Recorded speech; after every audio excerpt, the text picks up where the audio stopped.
had first wanted, but if they want, you see the issue here is why they don't want to drop very many Arabs within this peaceful contingency is that Israel will claim actual bias.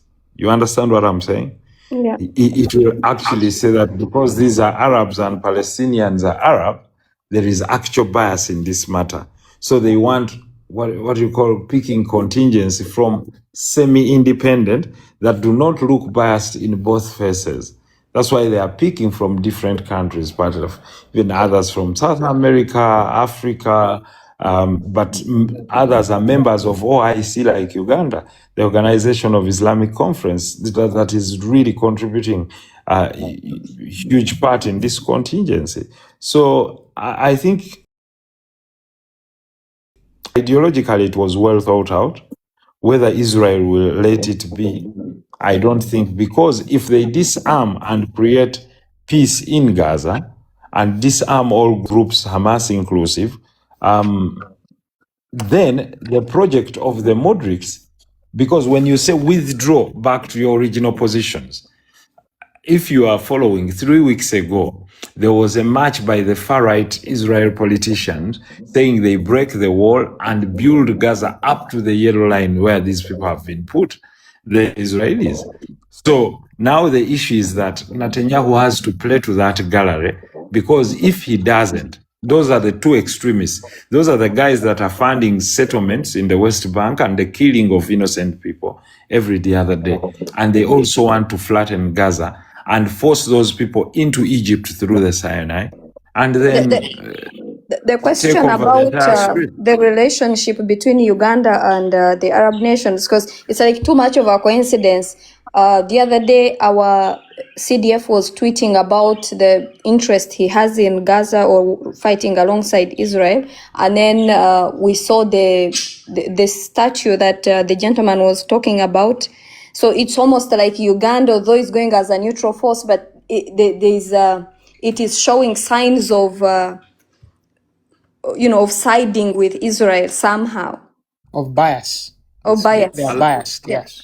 Allow me not to comment about that because I have my personal feelings towards that. And I agree with the gentleman who came before that, assuming I don't agree, and the guy was smart on that, Bargare, assuming you did not agree, it's a huge contradiction when you have troops that were killed, Libyan troops, and a monument was built for them. You understand? During the liberation, you remember the Libyan troops during the Amin etc. that were killed on Massacre Road, and a monument was built for them because we were still hobnobbing with Gaddafi. And I mean, that's what happens during the politics of the time. And I think when you build a statue, you want it to be popular with the population. And I didn't see anyone go to take pictures with that statue or anyone excited by that statue. I think Ugandans should be excited if we have more statues of people like Ignatius Kangafe Musazi, who participated in our independence, people who participated in our liberation, talk about the liberation heroes like Fred Rijema and others, or Seguya, people that started like Ben Chiwanuka, talk about such people. If you had those statues, those are statues where, or effigies where people would go and comfortably say, I'm happy to stand alongside this, this figure because he or she participated in this, the one that composed our anthem, Janan Lumu, who lost his life as a result of FBCDE. I mean, we have great people, Akibwa, who brought in the first gold medal. I think Ugandans would be extremely happy with Mutesa, with Mwanga, Kabalega, that one, I wouldn't buy into it, that Uganda glorifies a foreign fighter, that lost their life in Uganda. I don't think I'm part of that. I don't think I would buy into that. And I don't think many Ugandans. But Honorable, probably... let's be clear, you should say lost their life fighting Uganda. Absolutely, absolutely. It's extremely insulting to begin with. I know, but like you said, Mr. Mugisha, you see, not on every chapter we shall agree. Probably we shall agree to disagree, but you can tell what is popular and what is not popular. Could it be seen in the same light the way the Asians were chased, and when this government came, they came up with a campaign to call them back and give them back their property? So in the same light, they feel like this was injustice. It was not called for our president then to do or to be part, or Uganda to be mixed in what took place, which led to the death of the particular soldier. And that is a way of showing our remorse. I don't know. You know what? You know what keeps what they call national pride is not looking down upon your soldiers in whatever matter they have died for. There are very many people who have never believed in various deployments, but they cannot make a mockery of our own soldiers. I think by glorifying someone from a foreign force, you're making a mockery. Mr. Nsereko, there's an example you gave of, let's say, someone raided Destiny's home, stole their cattle, let's say, raped their women, and plans people. Imagine your family setting up a statue to praise someone that initially insulted you to such a level. No, but did they raid us, or they came to rescue their people? Listen, my sister, my sister, whatever the army was, it was called the Uganda Army. Yes. Does that rest your case now? It does, but we also look at how we end. How did we get there? Please, if you want to talk about patriotism, that is what you talk about. You understand? And even if I did not agree with what happened in Congo, for example, and that we have to pay reparations, and you should have listened to the other gentleman carefully. Do you know that up to now, you're paying through your tax, you're paying for those reparations? But did you share the gold that was picked from Congo? Nope. Pardon? I said no, I did not. But we are bearing the responsibility together, collectively. You understand what I'm saying? Yeah, I get that. So for me, whether General Idi Amin, in your opinion, made a mistake or whatever, keep the institution of the army with the dignity and the respect that it deserves, that whosoever soldier dies, because very many of them died, they were obeying a lawful order from their commander. Do you understand what I'm saying now? Yeah, I get that. So treat them as that Ugandan army, because they did not mutiny. They did not say no when they were told, now defend. They did not look back.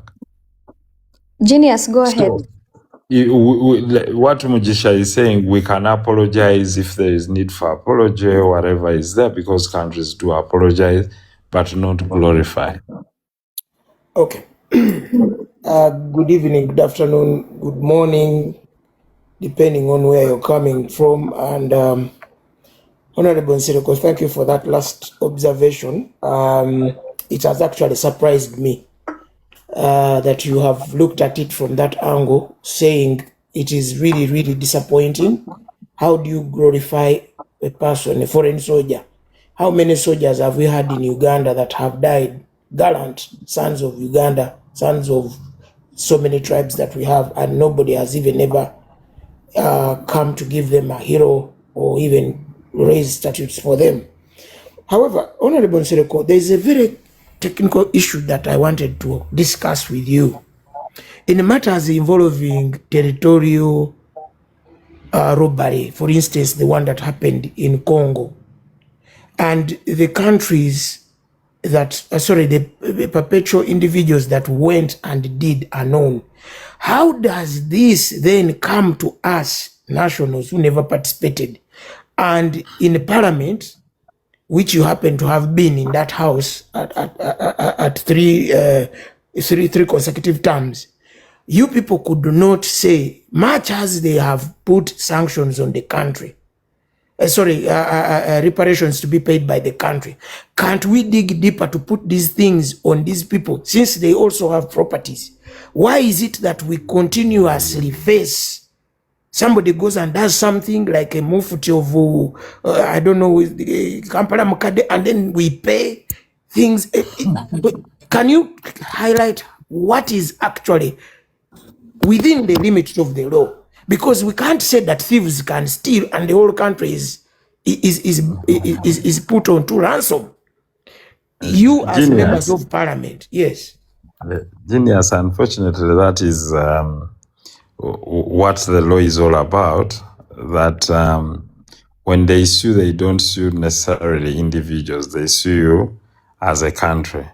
So that will come, I believe, in the future, or if someone is interested in that. That is why normally when public servants make omissions, at times they could be held personally liable, but again, the Attorney General is sued in certain matters and the taxpayer has to pay, even if it was made. You know, that is the principle of vicarious liability, that the employer has to foot the you bill. as members of parliament in this so-called Nongo Sereza, is there a way we can now go, the way you said that the law pertaining military officers and security people, that if you commit a crime, the law was like it should be put on the whole of police. They went down and created a section where it says that an individual shall be held liable. Why don't we also apply? Yes, Uganda has been given a penalty to pay, but we go down to the law and say the individuals, we shall sanction their property, sanction their income, sanction for them to pay at least 40%, and then the country pays 60%. Why do you people who have the ability to sanction through laws, why haven't we guaranteed this? But even if we had made a law, the judgment had already been passed, it wouldn't have acted retrospectively. You understand what I'm saying? Okay, yeah. In respect to time, I understand. In respect to time and in respect to individuals. But let's also try to understand the rationale of having that is having fear or no favor in execution of what people consider as lawful orders, mainly in areas of operations. Because you see, when you're serving the armed forces, you take orders from the superior. You understand what I'm saying? Yes, I agree. At times there are mistakes that are made, and that is why, yes, they can be internal disciplinary measures, but because they want to keep the morale and unity of the troops, it is normally, in very many jurisdictions, they can charge you and demote you and, and even make some charges on you, etc., when you make some omissions, and or when you cause shame, or when you have human rights abuses, etc., during times of operations. But in most cases, the government has the deeper pocket and it must pay. And what we call government is our total contribution. Yeah. So through the Ministry of Justice and the Attorney General's chambers, they have to do the compensation. For example, you've heard of those people in Mukura. Yes. In Mukura, in Teso, and very many other victims. Or, for example, you've heard of people who lost their cattle in the Teso region. Yeah. Yeah, so, and Lango region, etc. Yeah, government definitely has to pay. Or, for example, you know that some errant officers, it's true, during the times of the late Apollo Milton Obote, led by him, mounted an attack on the Lubiri confiscated properties and used them. So at the end of the day, we can't look for Obote's family to pay, but you have to look for government to pay Uganda. Have you heard about that and other cultural institutions? Yes, I've heard about that critically, and Now those are some of the questions. Now, Really, if we start looking for Kanoma Isaac Amalia Mungu and what he left, you might find he only left a plot of land in Chamuli worth 15 million. So where do you start from? Okay, Fazian, go ahead. I think Fazian had a question. My last question is on, let me finish with this last question. Ugandans engaging with the conflict in Gaza and the parliamentarians who actually deliberated, they said it's a noble cause and it gives us, I don't know what foreign image. Between me and you, Honorable Nsereko, we know that, like you said, a deal like that one should be discussed to the dot. How much is in it for the soldiers? What is the insurance in case the soldier passes on in a line of fire? Because we have issues of many cases. I am looking at the Somalia contingency that went first and second deployments. Several officers have never gotten their reparations. I know of 2 women whose husbands died, and up to now they have worked until they have nobody to help them. What is it? What is the insurance compensation in case a gallant soldier dies in line of duty trying to keep peace in Gaza? All those details, the contracts, if they are there, as parliamentarians, why are we only discussing what we call the kabubi of the whole deal? Okay, Mr. Kabubi, genius. I think when such documents and instruments come in, globally, the global practice is that they retreat to the Defense Committee and disclose the classified documents and agreements of that nature. But I can tell you, without wasting time, the Americans will put those documents and agreements, because for them, under their law, they must declassify certain documents of that level, including agreements. So we shall ultimately know. So I would like to say that we hope and root for the best, whether it's in form of experience, because what soldiers sign up for is also inclusive of participation in peacekeeping missions or serving the whims of the country and the commander-in-chief strategically. So from his strategic point of view, he believes this is one of the right things, and it's something he digested in his cabinet, brought it to Parliament. Whether you agree or do not agree, the majority carried the day. The NRM legislators mainly have said, yes, it's fine for us. So if they have said it's fine for them, now the burden is on them not to come back to the citizens and saying this we didn't read rightly. So let them try to read everything to the dot, because when the collateral damage happened, the grieving families are the ordinary families of Ugandans. And for me, what I'm proud to say from you, Genius, is that Ugandans have now taken up the mark of saying this is not a private army. Now they believe UPDF is their army, and the serving officers deserve the respect and recognition that they ought to get. Therefore, I agree with you. They should scrutinize that, but I don't think that is something they scrutinize in the plenary. That one is scrutinized in the committees, where it's normally a locked, a non-camera session. Okay, Fazian Republic, Mujisha, let's give this gentleman a chance to say something. Sure. Oh, yes. Yes, my I'm not asking a question. I just want to submit my thoughts. Go Did I ahead. ask a question before? No, I think he's been waiting for quite some time. Okay, Go ahead. my submission is, when you look at the whole thing and what the Ugandan army is being asked to do, it's clear what's going to happen here. It's very clear. There is no peacekeeping in that area. The lines are always blurred. We've just recently seen what happened to the peacekeeping officers, the Italian guys in South Lebanon, how they rammed their gate and fired at their barracks. So I think Ugandans are going to be cannon fodder, let's be honest.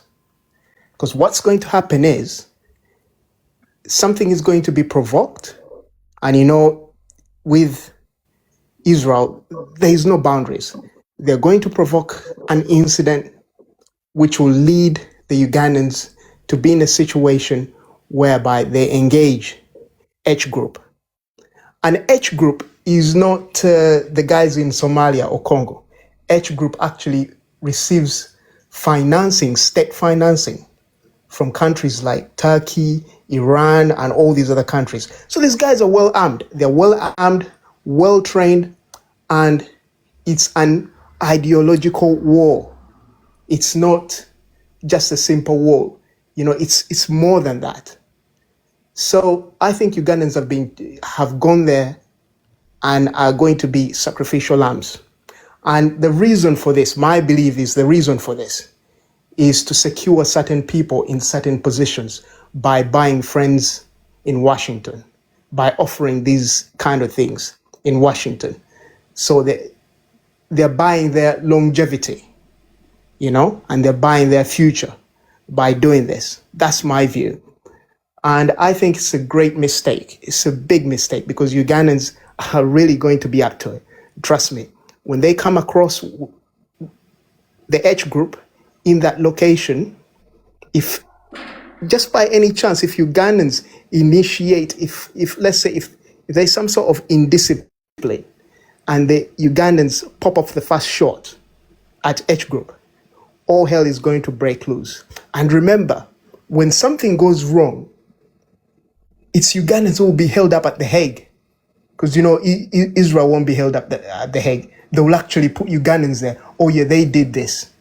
It's Ugandan officers who end up at the ICC, charged with war crimes and all sorts of things. So they've been put there because they're easily expendable. Why did they put Turkey? Turkey actually requested. Initially, they made the first request, Turkey. They said, no, we want to be the ones to do it. And they said no. Initially, they did not want Turkey. But could it be because they consider Turkey to be partisan? Well, yes and no. But I mean, Turkey has good credentials. They're a member of NATO. So I think being a member of NATO is not Mickey Mouse. It's something, you have to go through a lot of, things to actually become a member of NATO. And I think they wouldn't have been partisan, but I think it's because the Turks would not be pushed and would not be manipulated into getting into conflict with H group, which will then ignite something totally crazy. Because I tell you what, even with the statements that the CDF has made recently, he's going into this situation in a biased position. He's talking about, securing the land of Jesus, blah, blah. He's talking about all these other things.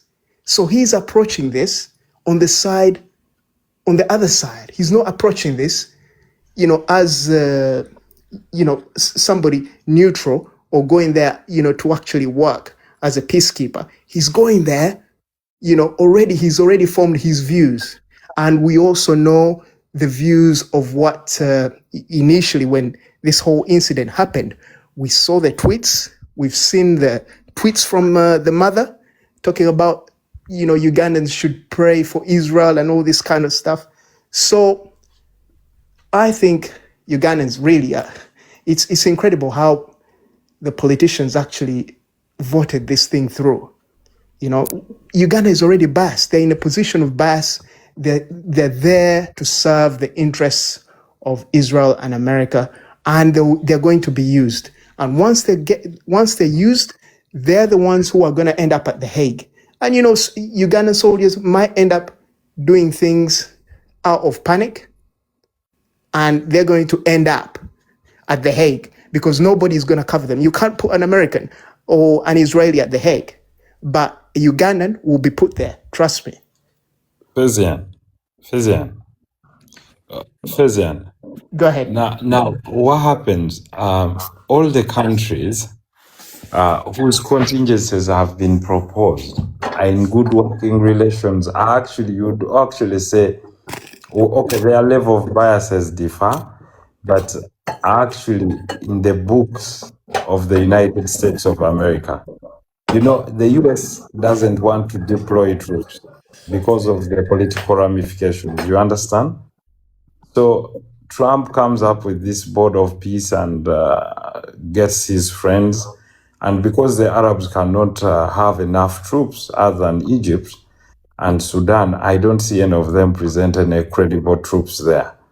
So you're basically saying, why didn't he call China or North Korea? Or they will not, because they know on which side they have to fall. So it's not Uganda in isolation, but all those countries that will be called onto the table to provide those troops and that are willing will definitely be allies of the United States. I don't see Russian troops. I don't see Belarusian troops or troops from Serbia or Belarus. I don't think. So in my opinion, basically it's, yes, when they invite you to the party, as for Uganda, it was just a question of how high do I jump? And it was what we call ndabakuchi, where we took it then ndabakuching, and which is okay for me basically, because if you ask yourself what else would they do? For example, even if they hadn't approached Uganda and approached Kenya, Kenya would take the same troops or Nigeria or whatever it is. But what I can tell you as night follows day, time is the best answer. For me, I still have great belief that Israel will not comply in the short run. And I don't think Hamas will disarm in the presence of Israel, because it knows the ramifications that the moment you disarm, these guys will just walk in and push you beyond the gate into Egypt. So these two sides, none of them trusts the other. So the issue was, how do you get in troops that will be seen in one semblance or the other to look neutral? So that is all you have to do. You have to look around. But again, Israel would not ask for, America would not ask for Chinese troops. It has to look around from its allies, because it can't deploy its own troops. And I don't think many of the NATO members are willing to deploy. As for the question of Turkey and Israel are at loggerheads at the moment. And you had the defense minister of Israel saying that our next war will be against Turkey. And Israel was against Turkey acquiring the F-35 fighter planes until Trump said, you do not make decisions for me. I think there is a love-hate situation now. There is still some bickering between President Trump and Prime Minister Netanyahu. And Prime Minister Netanyahu wanted to make a slap and pay back, this time by saying, go back with your 15-point plan. I won't accept it. Now, Israel is trying to show America that we can do it with or without you, which I find completely different and difficult. Allow me to conclude my remarks with that, and not in bad faith. I have respect for everyone's submission that was here. And thank you very much. Genius, Pato, Mujisha, Basemera, T-Cabs, even Victor that was here. Victor, don't take this personal. My brother, don't take this personal. It was an issue of lecturing the accounts of history, which would Can I just conclude? I wanted to hear from Basemera. Let me just conclude just to what Mr. Honorable is saying. What I'm concluding is that Ugandans are going into this knowing that when you talk about the NATO allies not wanting to contribute, there's reasons why they are not contributing. War crimes have been identified. It's volatile. It's a volatile no, but place. war crimes have also been identified there. It's already happened. So they don't want to put themselves in a quagmire, just like what Israel and America have got themselves into. They're smarter than that. Whereas Uganda, and in any case, most of them are looking at the board of peace as something that is not internationally recognized. exactly. So it's a Trump manufactured issue. It can, assuming they refuse to fund it, who will fund it anyway? So it's contributions from the Qataris and etc. So people want something driven by a UN mandate where you're protected by international law, not only the laws of America. But that makes it even worse for Ugandans getting themselves involved. But as you rightly pointed out, Ugandans saw this as an opportunity. And I think there's been lobbying in the background. There's been soliciting online. We've seen that, going back. I can say since November last year, I could see the messages going on Twitter about we can deploy 100,000 whatever in Gaza. He's been soliciting for this for a very long time. Fezian, allow me not discuss a person or an individual. But Semera, say something. Because it will not benefit me. But at the moment, if Uganda goes, we have no choice. Our parliament has approved and we must support. That is what is the call for patriotism. And we pray that they be, for me, what I pray for is that Israel. You have a question? Go ahead. I pray that Israel rejects so that we all don't go, so that this subject matter dies natural death. Me too. May I ask my question? Go ahead, Tina. Go ahead. I wanted to ask because, this Twitter of Muhoozi, there is something that people I think have failed to understand or underrating, that he is the head, one of the highest people in the security sector. That some of these things, he already knows these things, but he cannot come out and put them right there. When he talks about something, he's already informed, he already knows. That is what we are all underestimating. That actually he doesn't only come out to say these things because he wants to, or somebody is actually this and that. No. When he knows he's got information from his security, or when they've had talks, with all these people, he knows what is going on. It's not that he doesn't know, but I don't know why we are always underestimating that he's a CDF, as much as he tweets there and puts all these Gaza things like the what. He's been into these conversations. He's been seeing what is coming. So that tweet, please just don't think, let us not bring it now that, that's why he was tweeting. No, they have been going through and he's been knowing where we are going to arrive at. Tina, allow me, for me, I've limited my discussion to what is important.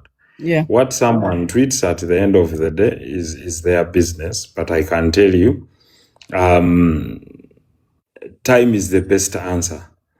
If it all goes as planned and it's opened up, which I think is a big bluff, it might not open up. But I don't think Israel in the near future will accept. I can tell you. They are going for elections. Do you see Israel withdrawing in a phased way in 15 days? Do you see that happen?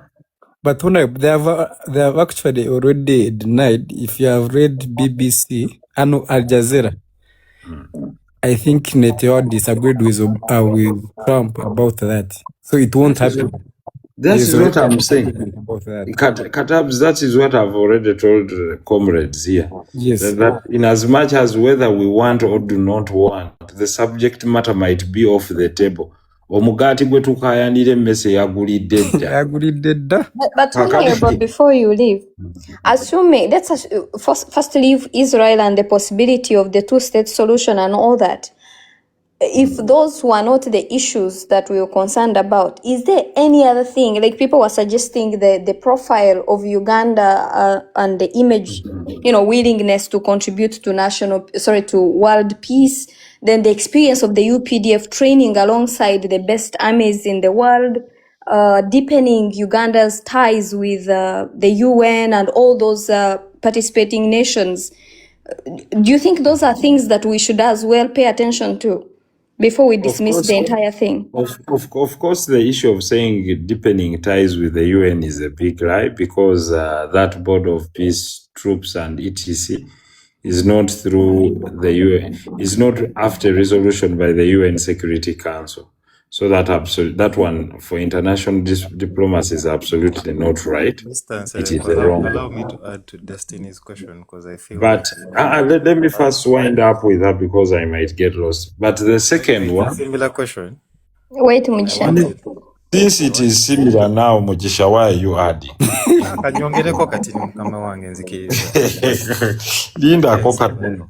Because I wanted your perspective as somebody that was or has prospects of becoming a leader of Uganda. Linda Mugisha. Mbadde njagala ompe opinion yo ng'omukulembeze because you've been speaking on the generality of Parliament has said this, vichi. I want you as Muhammad Nsereko, a future president of Uganda, to tell me if there is no strategic benefit for us, because I feel like this is what Destiny is adding, apart from the pessimistic opinion you have of maybe bakiganye dda oba biki nze njagala ngambe tukifunamu oba nedda. Kakati kankuwe kiri simple.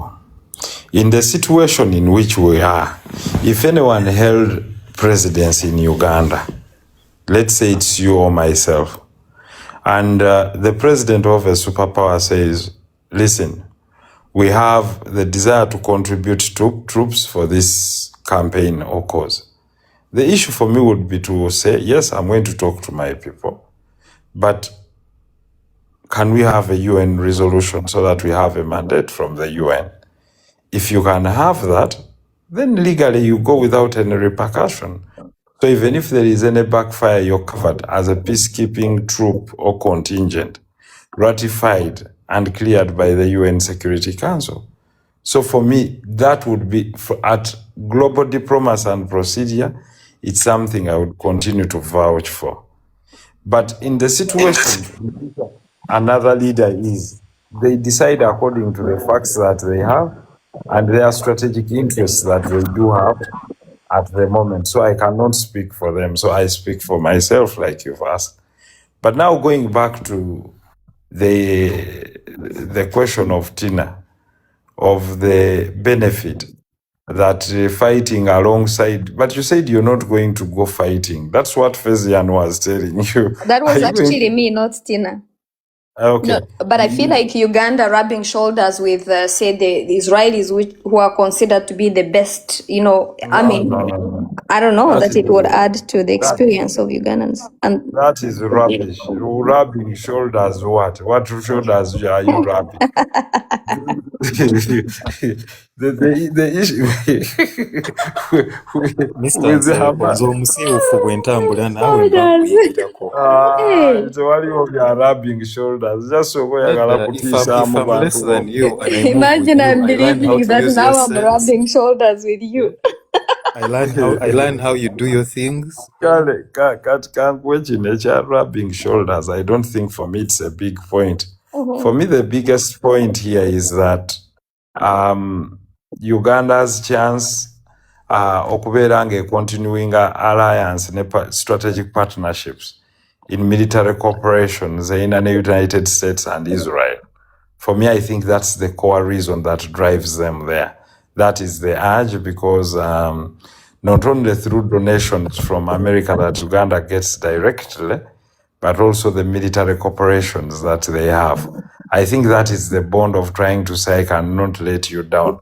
But also Uganda understands, assuming America woke up in the morning and it's not peacekeeping and it's combat, and they say, accompany us to Iran, would Uganda go? It would not even dare move its tail, because the reality is known. I would have said something there, but I know you mentioned that you don't want to discuss an individual. So let me leave it. That one you can, even if you discuss which individual, this is peacekeeping. I'm telling you, real combat. Yes. You remember America was saying, come and help me open up the Strait of Hormuz. Did Uganda even raise a finger? But again, about the tweets, I remember there was that tweet that somebody expressed interest. My brother, that is poko. That is poko. We don't have shit. Just maybe to add on your point. Katabs bino bya serious. America yayogera negamba buli asobola jangu nyambe tugulewo straight of Hormuz teweetaaga na kuyita tetulina maato anti ulira anti gwe vugawo eggaali ogenda ogigulewo oba byalowooza byakusaaga bino ebya peacekeeping tusobola okgenda naye bwe guba muggo gwennyini nga bwe waguwulidde nti kati wakati wenyu mwendo haraka mbele songa kwa msituni mulumbe Irani owulire embaga. Honorable, nyina akabuuzo kange akasembayo. In terms of military warfare and how it's being conducted lately, basing off the Iran war, the Ukraine war, don't you think as Ugandan troops we need that experience? Because whatever enwana fejje tumanye ya World War II. Kati nga gwasomye ku ntalo, don't we need to advance ourselves in terms of modern warfare? Mujisha lindako.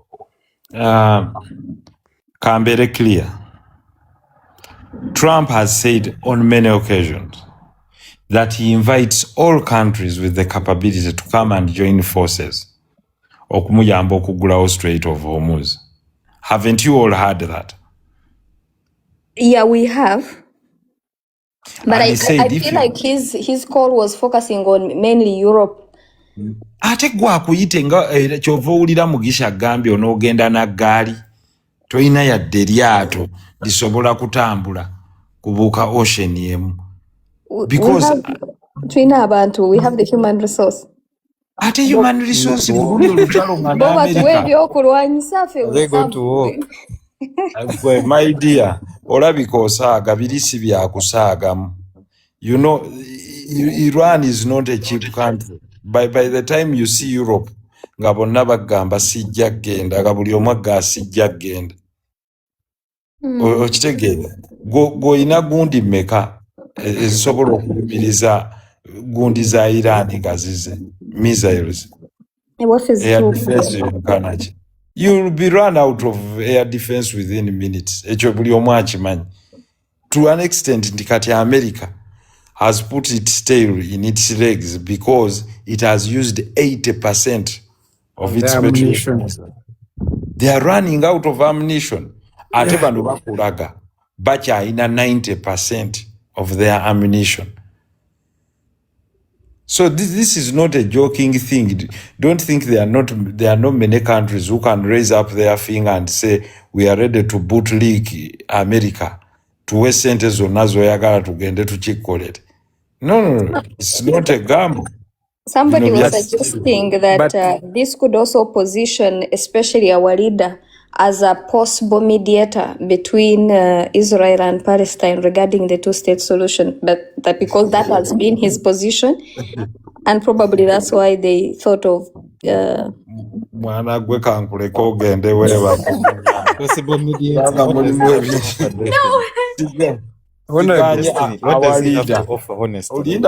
No. Our leader has the knowledge. Leader, kyesagala mudijjako. He has the knowledge.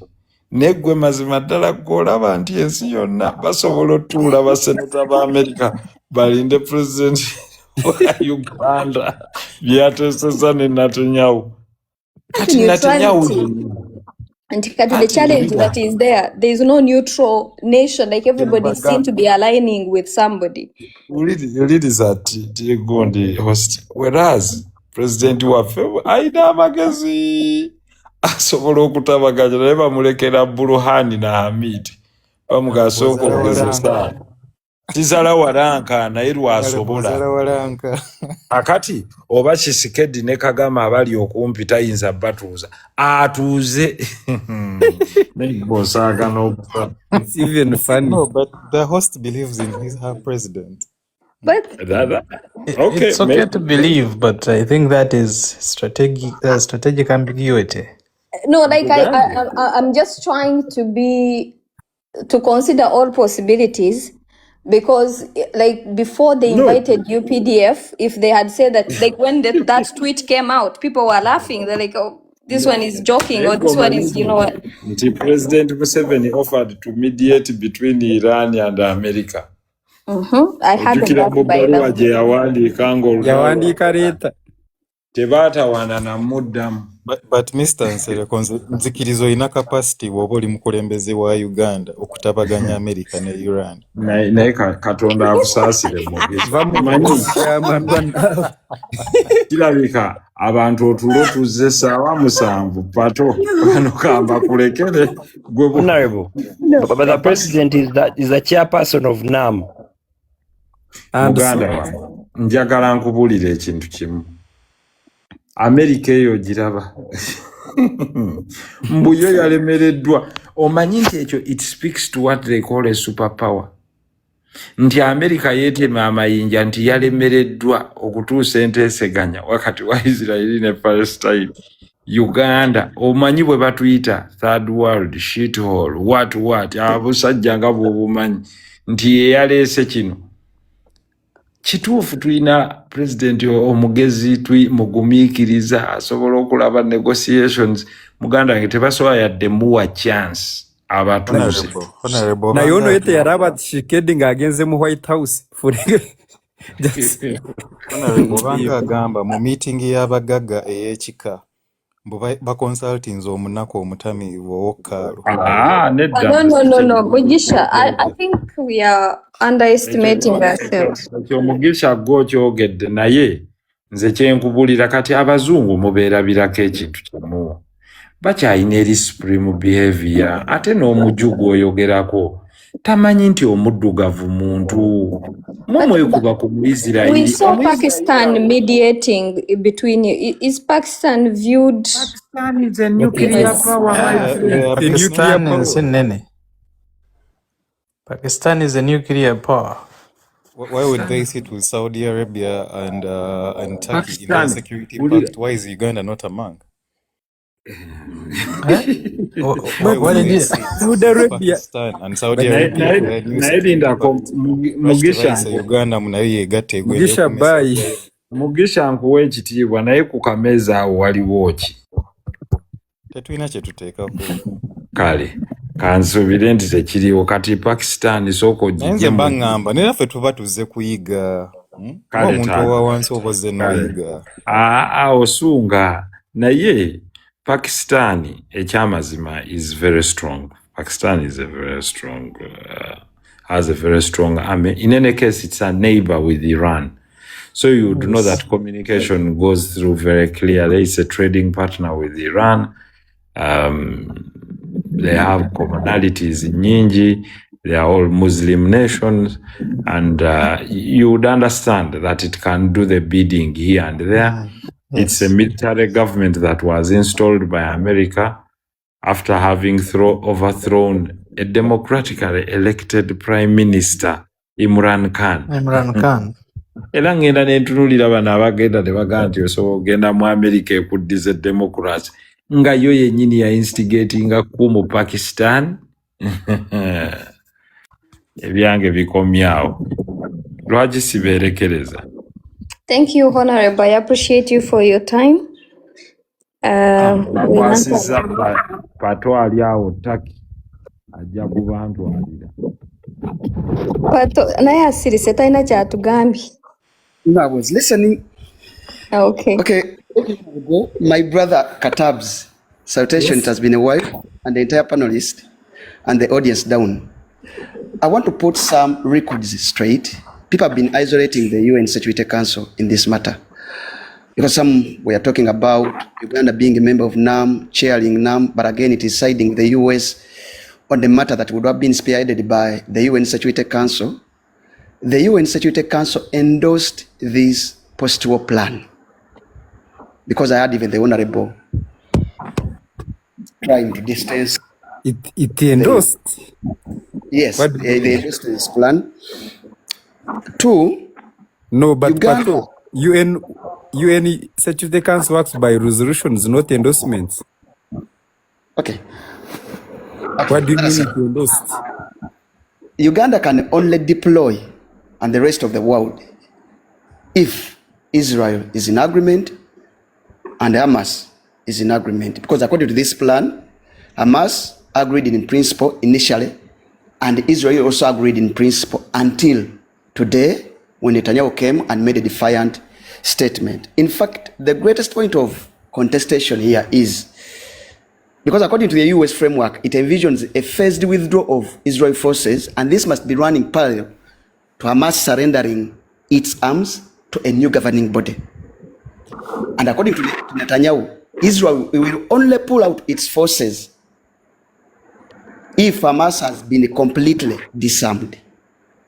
But do you see confusion there? Because when they say that Hamas should be disarmed and surrender, I don't know, their arms to the new governing body, what is that body? Is it the Israel forces? Is it the, I don't know, where will that body come from to replace Hamas? This is But the this is the civil. body that we are talking about. Yes, the The one that is going. UPDF, the contingent force that is being formed?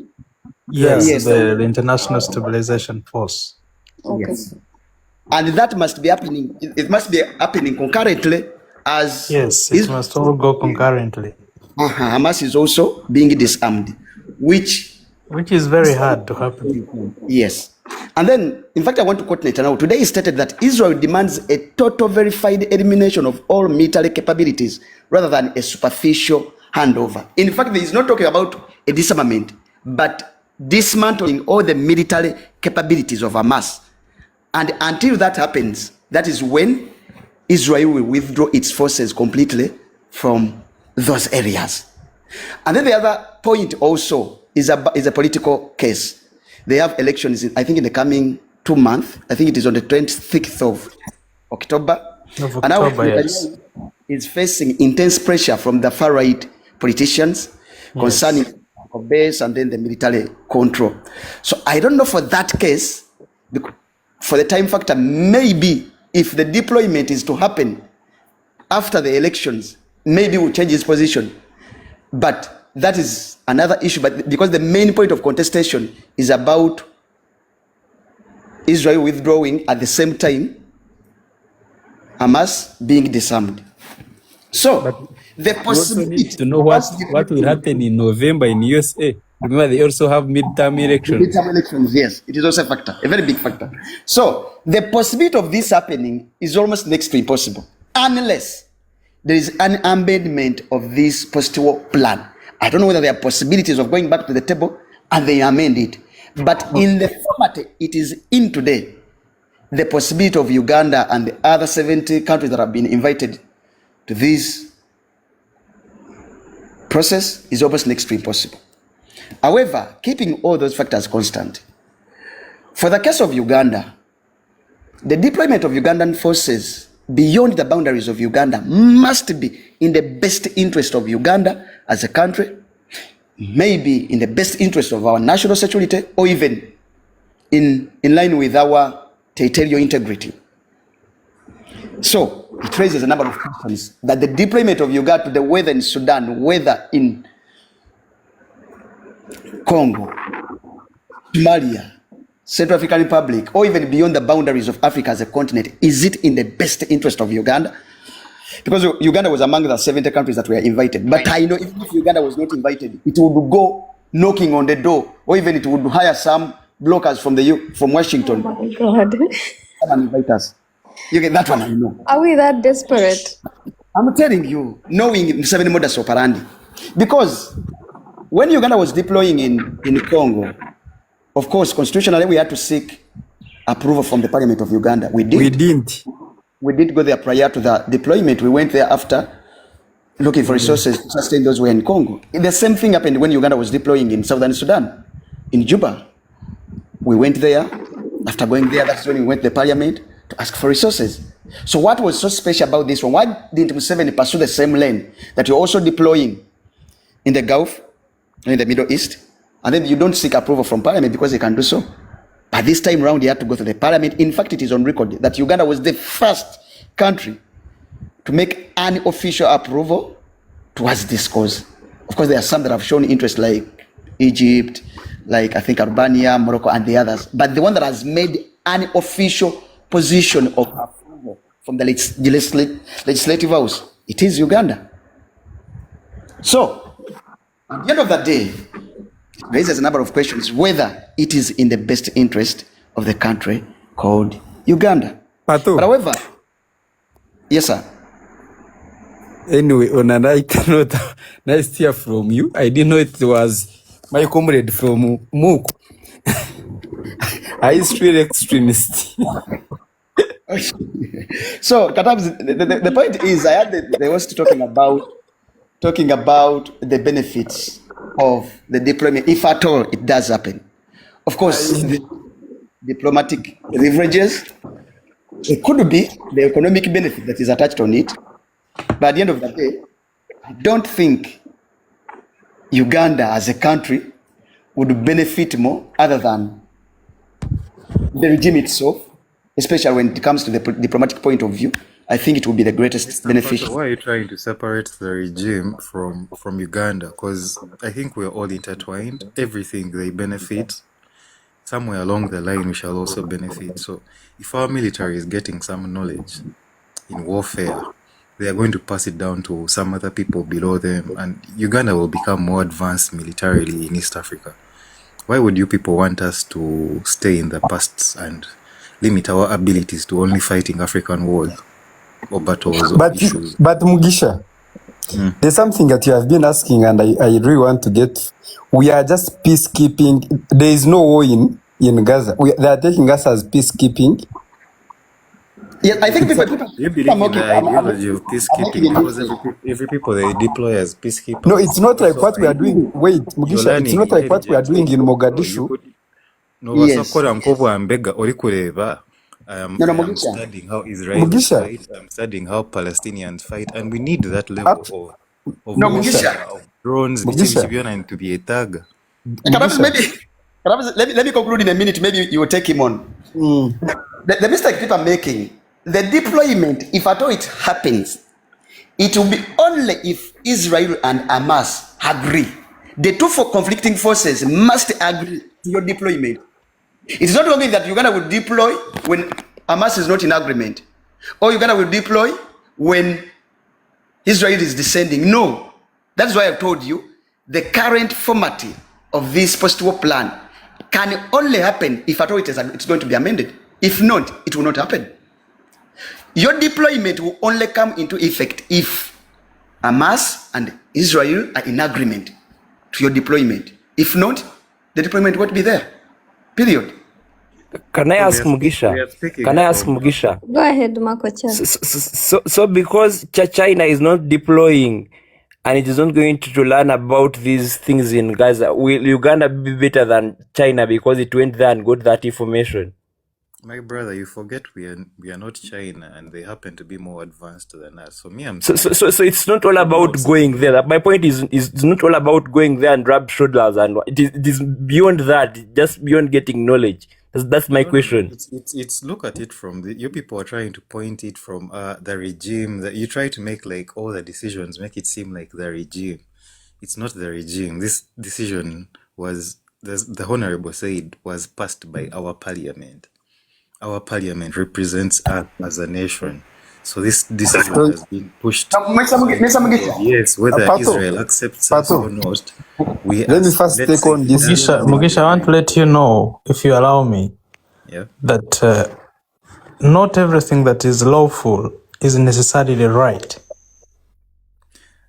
So they can seek mandate or approval from parliament, and then they are given green light to go and and deploy there. From a security point of view in the long term.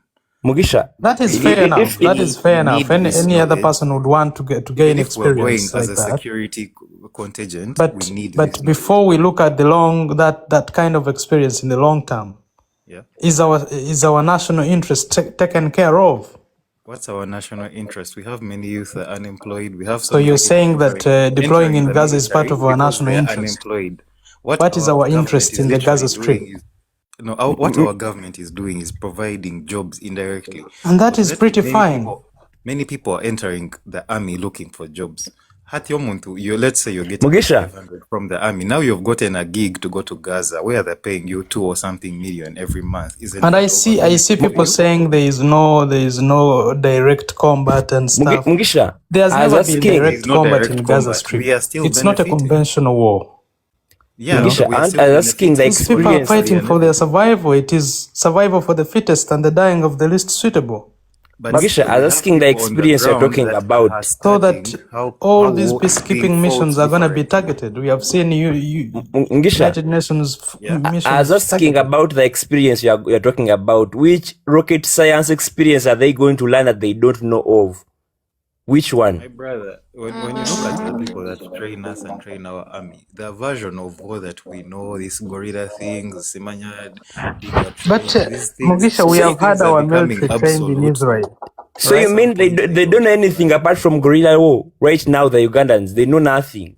No, so in Gaza, you're fighting in buildings, right? Have you seen the situation Urban in warfare. Somalia? There is urban warfare. There is a lot of things we need to Have you learn. seen the situation in Somalia?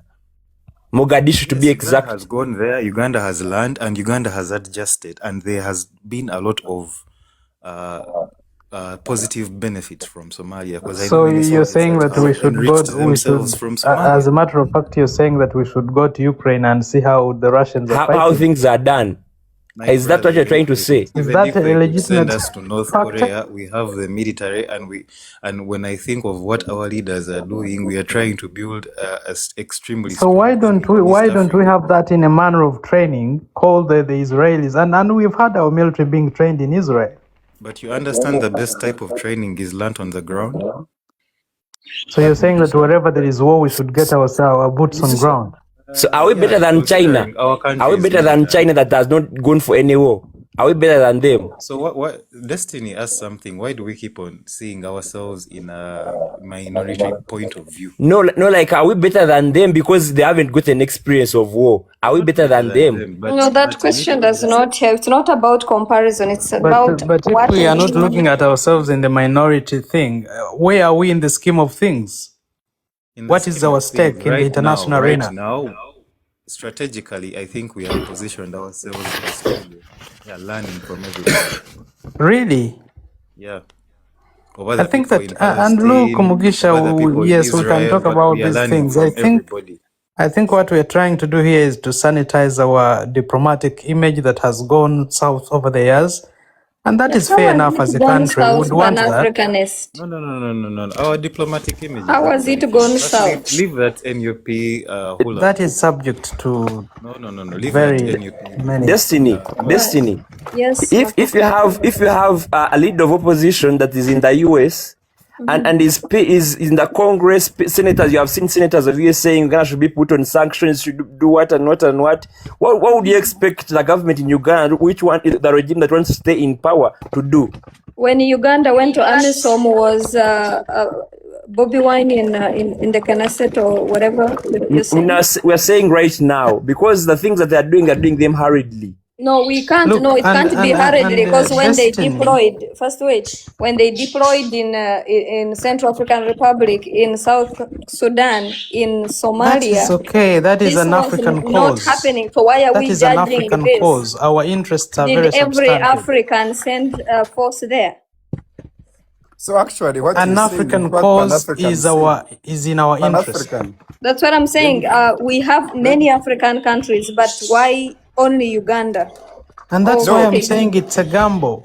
It could be the Pan-African. gamble from the leadership, but I Destiny, think what if we are we the must most never. militant among most countries and We are the they are most more what? concerned? Militant. That's wrong, Mugisha. Of Don't course, say Uganda, that. UPDF is No, regarded We are as not it anywhere really close a to the security powerful need to put the whole, countries if we get to a militarily in point the that we are continent. protecting the whole of Africa, there is no problem. What is our position in the Pan-African. military strength Pan-African. in the African continent? What I is our think we are position among the militarily? best. Let me quote something. We are Really? 23rd, We are 23rd. not even in the Who top is doing the 20s. ranking? No. Remember when Of South Here in course, Africa you Africa, can had debate in this about Africa, that, we small. but I are, No, we mean, are among saying the Remember who's when doesn't it richest. South doing the speak to Africa had an ranking. something? issue, and South Africa had an issue with Rwanda and Congo, and South Africa threatened to send its missiles to Rwanda and bomb Rwanda or something. Kagame had the most interesting reply. He said maybe we might not have those missiles, but we have manpower, and our manpower has the capability of walking more than 2,000 kilometers in 2 weeks. Don't underestimate people and our We are, willpower. we are not actually underestimating the capabilities of the UPDF. You're comparing Because Rwanda for to me, South Africa. the reason I oppose this, if you allow me, the reason I oppose this mission, because look, we have a lot of conflicts in the continent. You know, I would rather say we can clean our house first and then look at the outside.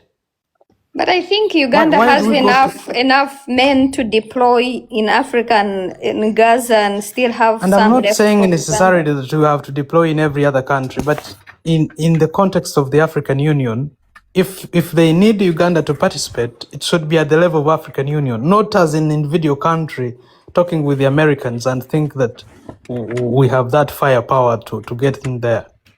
Are we that united to that level? Even the procedure is wrong. It wasn't even started by the UN. It is started by America, that has a side already.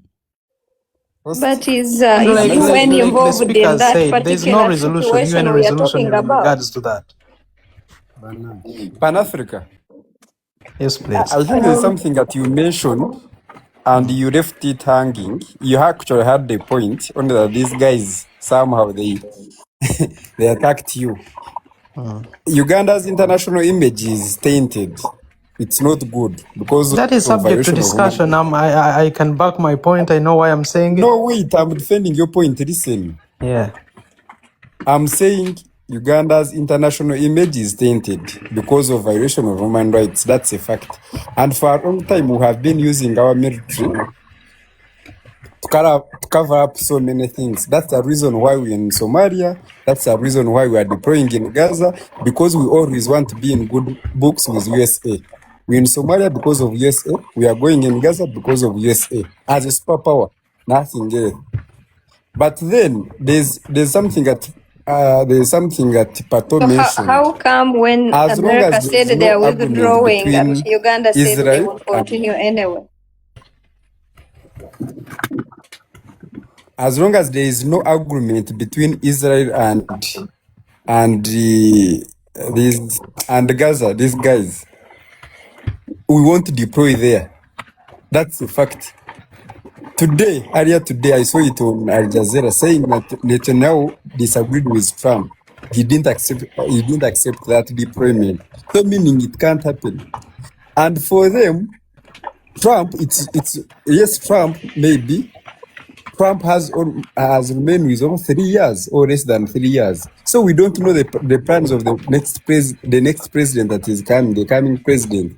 We don't know what will come out in November elections, whether Netanyahu will remain a prime minister or otherwise. So as long as it is not a resolution by UN, I also think Uganda panicked or rushed to do this thing, to pass this whatever they passed. Because we cannot if it was a resolution by UN, it would make sense. We'd go and deploy there. Someone said we are deploying there, of course, because of our foreign policy. Another, they want to create jobs for our people, and we also want to negotiate on international scene. We want to be seen as And in the same way that Kenya did when they deployed in Haiti. Yeah, that's yes. That is the thing. That is the African thing. countries, whenever they are called, they think then they have an opportunity to, on the diplomatic level, to show their standing. Of course, without they use it as a without taking into account the risks therein. Pan-Africanist. I want to hear from Crucial.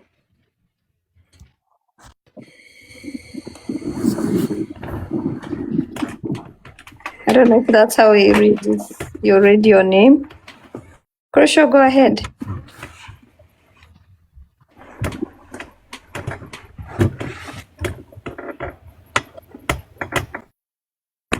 Guys, sleeping.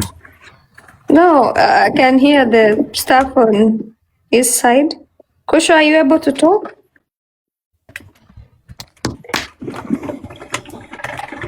If he's not, can I go ahead, please? Go ahead. Okay. Hi guys. Has anyone read a book called Economic Hitman by John Parkinson? Among you guys here, has anyone read that book?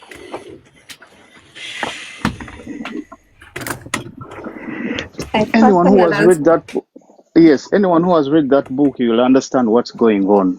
As an example, any government which is led by a puppet, there are certain things which was written in that book, which is happening now. Exactly, it is what happened in Somalia. And it is a shame that our country, above all the issues and problems we have, we are deploying and siding with a country that kills young children.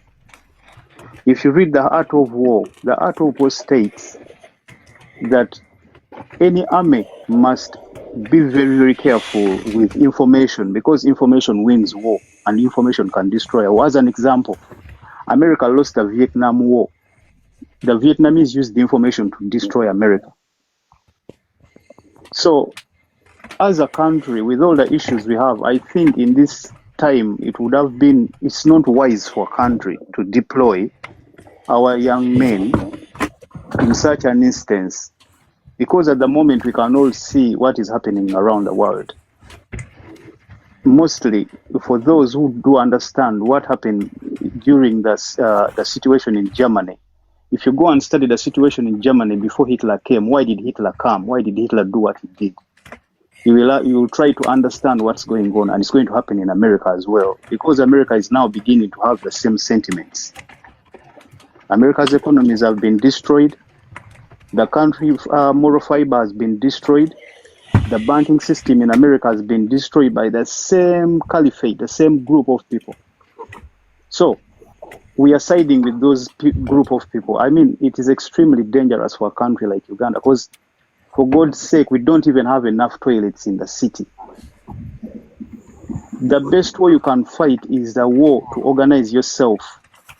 Once you organize yourself, you are powerful enough to send an organized army in a battlefield. This is what China has been doing all the years. It took 37 years to get China where it is. China has lifted 800 million people from poverty. That is 4 times. That is like 2-3 times the population of Uganda. How many people have we lifted out of poverty? How can we begin sending our young people? How will we build toilets when we are turning down opportunities to build toilets for ourselves? If what I'm trying to say, the analysis is like, if you study the art of war, business is built on military precision. Any business and every business is built on military precision. No, if you cannot organize, we should reject an economic opportunity based on moral that's not an opportunity where we're going to bring our children are killed, people are killed. I want you to understand, people die in all wars. Why is not it all that wars, we my have friend, to attach to all moral sentiments to us? We are not going there to fight anybody. We are going there on a peacekeeping. But the reputation, my friend, the reputation is very important. We are going there to keep peace, like UN literally or something. We went in Somalia to keep peace. You know, many of our boys have come back in cases. No. There we went with a different. No, mission. we went in Somalia to keep peace. You are saying peace. We went in Somalia to keep peace. But they attacked our people.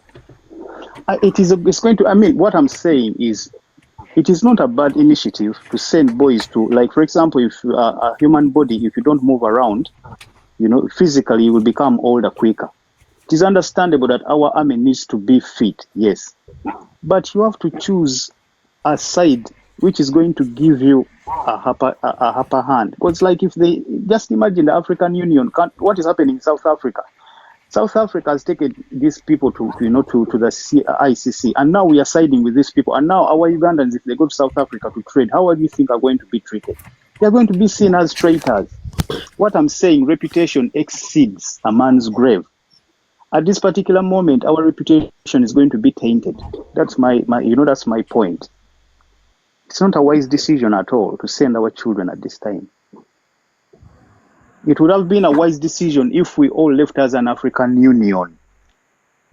Do you understand? But if we live as a country, they're going to look at us as a kind of a little puppet. And the reputation of Ugandans around the world is going to be tainted. They're going to be seen as traitors. But can't we be proud puppets? Mr. Gentle. Yes, sir. How are you, sir? I'm okay, thank you, sir. Yeah, I'm grateful for your views, but my comment is that much as maybe you may criticize Uganda over its deployments over its deployments in Somalia, but at the same time, you know that Somalia, the peace which they have now at the moment in Somalia, it's because of the Ugandan forces. Of course, I do understand. It's not that maybe they just picked at random, then maybe it landed on Uganda and say, we are requesting that you deploy in Gaza. They know the work which they have done, the credible work which they have done in Somalia, and they think they can extend a hand in Gaza. They are not going for combat operation, like maybe they are going to fight open fire. They are going for peacekeeping. That's why they do not choose police, they do not choose civilians with sticks, they chose the army because they know they have the capacity to do that, they have the capacity to work. But if you are going to create a peace mission is different. You see, the army, the purpose of any army for any nation is to defend and protect the borders of any country, isn't it? Defend a country against any enemies, outside enemies, isn't it?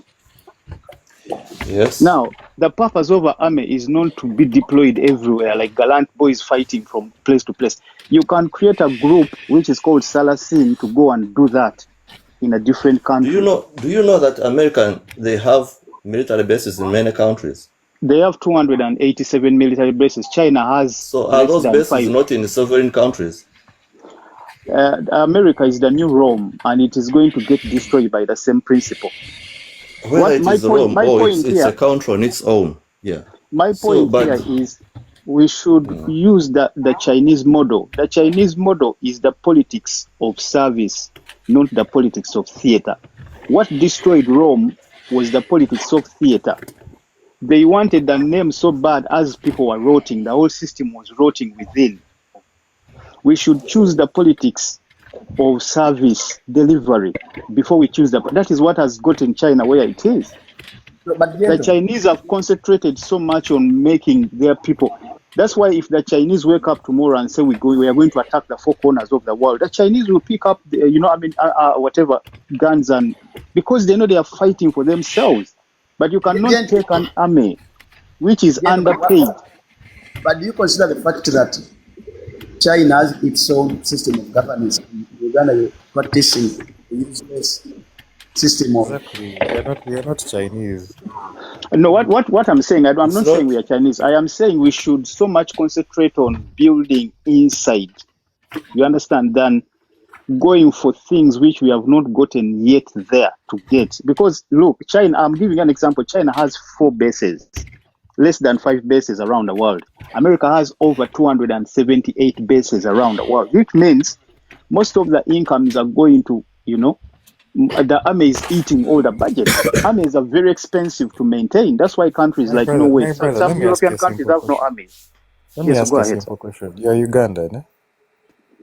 Would you want our government, let's say, even if, let's say, Kyagulanyi is the president, maybe because I'm saying maybe the issue here is who is in charge.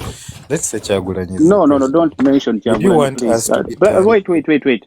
When you are debating with people of high caliber, do not mention Kyagulanyi.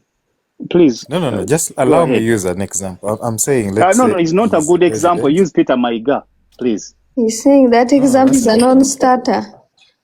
No, let me just say, if he is the president, and let's say America came and violated us like it did Venezuela, would you be okay with that? Of course I wouldn't.